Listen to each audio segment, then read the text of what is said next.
sarankan yang paling enjoy ketika kalian habis menikah, misah rumah walaupun ngontrak satu kamar. Tapi ada permasalahan.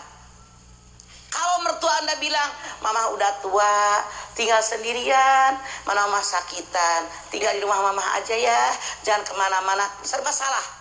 Kita kan terenyuh. Di satu sisi sebagai anak baru nikah pengen punya rumah sendiri, punya rumah tangga sendiri. Di satu sisi wajib bakti sama orang tua. Oke, silahkan Anda tetap tinggal di rumah mereka, tapi dengan satu syarat. Mengerti bahwa dia seorang orang tua, anggaplah ibu kandung kita. Jangan dia dianggap mertua orang lain karena dia akan terluka hatinya. Anggap dia orang tua kita, jangan dibeda-bedakan. Walaupun memang mereka tidak melahirkan kita, berpikir kalau saya ada di pihak dia, insya Allah akan mau, suka nggak suka, rela nggak rela, nerima nggak nerima, karena kondisi seperti ini tinggal deh di rumah mertua. Maaf, kalau dia menantu perempuan tinggal di rumah orang tua laki-laki, serba salah. Namanya rumah orang, biasa tinggal sama emak, sama orang tua, sama keluarga, sekarang tinggal sama mertua. Tidak sedikit antara menantu perempuan dengan mertua perempuan terjadi clash, betul? Karena masing-masing punya kebutuhan. Kata mertua, dia anak saya, wajib bakti sama saya. Kata menantu, dia suami saya, harus melindungi saya. Karena egonya dua, masing-masing merasa saya berhak, akhirnya clash. Mertua ikut campur, dia anak saya. Del, orang tua jangan terlalu ikut campur urusan anak. Yang namanya menantu tahu diri. Karena Anda pendatang di rumah mertua, jangan berharap mertua yang beradaptasi dengan menantu, tapi berpikir pakai otak yang ada di atas, menantu yang wajib beradaptasi dengan mertua. Kita kan pendatang. Datang ke keluarga suami, datang ke keluarga mertua, ipar. Harus siap mental lahir batin. Harus tahu etika. Maaf, kalau yang namanya orang baru menikah mungkin setahun 2 tahun kan kemesraannya masih menggelegak. Cuman karena di rumah mertua kagok. Mau bermesraan di rumah mertua takut diomelin. Kagak tahu etika. Tahan diri. Caranya bagaimana? Jangan berpikir kamar di rumah mertua itu sempit, pura-pura lega aja deh. Kalau Anda di posisi mereka pasti tidak nyaman. Itu kalau tadi anak perempuan. Sekarang, kalau si orang laki-laki menikah, tinggallah di rumah istrinya. 1, 2. Yang namanya laki-laki kan fitrah dasar manusia, ar-rijalu qawwamuna 'alan nisa. Pemimpin keluarga. Kalau kita sebagai mertua ikut campur urusan anak, urusan gaji, urusan segala macam, kira-kira mantu kita yang laki-laki nyaman apa enggak? Enggak. Fitrah dia sebagai seorang laki-laki, yang namanya kita orang tua jangan terlalu ikut campur urusan anak. Yang namanya menantu tahu diri. Karena Anda pendatang di rumah mertua, jangan berharap mertua yang beradaptasi dengan menantu, tapi berpikir pakai otak yang ada di atas, menantu yang wajib beradaptasi. Dan abduhu wa rasuluh. Cerai karena orang tua. Kalau saya tanya kepada Anda semua, siapa yang pengen punya rumah tangga yang harmonis dari muda sampai tua? Ngacu. Kalau perlu jodoh itu seumur hidup. Begitu selalu saya mendengar kalimat-kalimat. Insya Allah. Tapi sebagaimana tadi Abdul bilang, ada aja permasalahan. Boleh jadi dari diri kita, dari suami kita, dari istri kita, dari orang-orang sekeliling kita, atau dari orang-orang terdekat. Seperti orang tua dan mertua kita. Banyak permasalahan yang timbul. Tidak ada rumah tangga yang mulus, semuanya punya permasalahan. Yang Anda jangan lupa, permasalahan itu diberikan oleh Allah dari orang-orang yang terdekat dengan kita. antara menantu perempuan dengan mertua perempuan terjadi clash, betul? Karena masing-masing punya kebutuhan.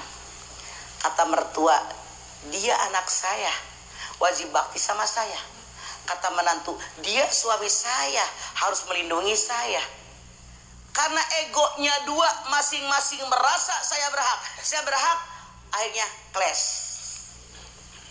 Mertua ikut campur, dia anak saya. Del, gaji berapa? 6 juta. Oke, sini mama yang atur. Bini kamu anak-anak sini, mama yang atur. Hei, beli beras, beli gas, beli bawang, beli cabai, beli gula. Menantu perempuan cuma dikasih buat jajan doang 200.000. Kira-kira enak nggak? Jadi mertua jangan terlalu ikut campur urusan anak.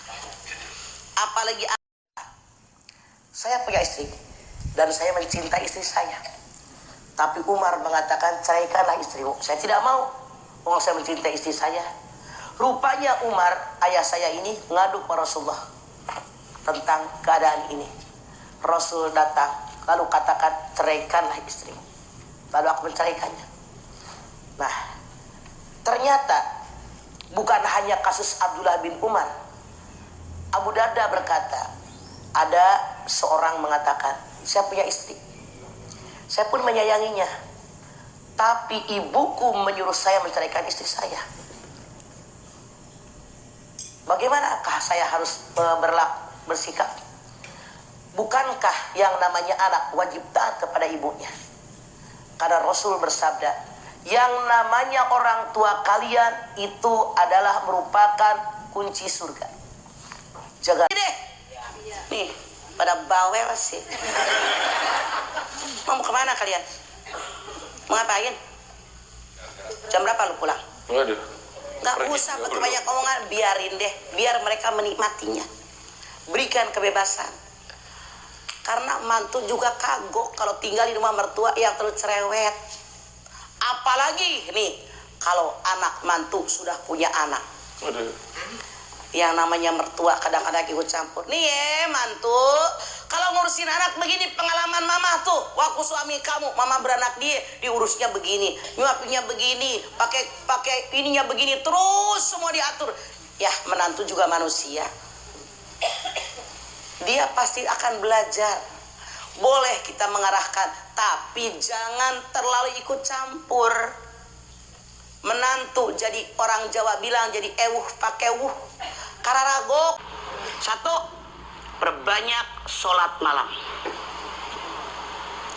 Yang kedua, harus memperbanyak zikir pagi dan petang. Yang ketiga, perbanyak bersedekah. Yang keempat, jangan malas. Nah, ini.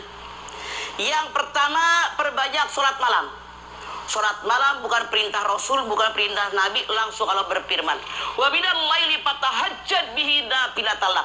Pada tengah malam bangunlah kalian, kerjakan sembahyang tahajud, niscaya harkat derajat kalian akan naik di hadapan Allah. Dalam surat As-Sajdah dikatakan, orang yang lambungnya jauh dari tempat tidur, kemudian dia berdoa bermohon dari hati yang paling dalam, kemudian dia bersedekah, dialah orang yang akan dimudahkan rezekinya oleh Allah. Janji Allah. 1. Artinya dengan ayat ini Allah mengajarkan kepada kita menghadapi suami pelit mah. Waduh, pertanyaannya mah. Maaf, yang mana sih yang namanya suami pelit? Kalau suami duitnya banyak, ngasih istrinya sedikit, itu pelit. Liunfik dzu sa'atin min sa'ati. Suami punya kewajiban memberikan apakah kepadanya sesuai kemampuan. Kalau dia dikasih rezeki oleh Allah duitnya banyak ngasih istrinya. Kalau rezekinya sedikit sesuai yang diberikan oleh Allah kepadanya.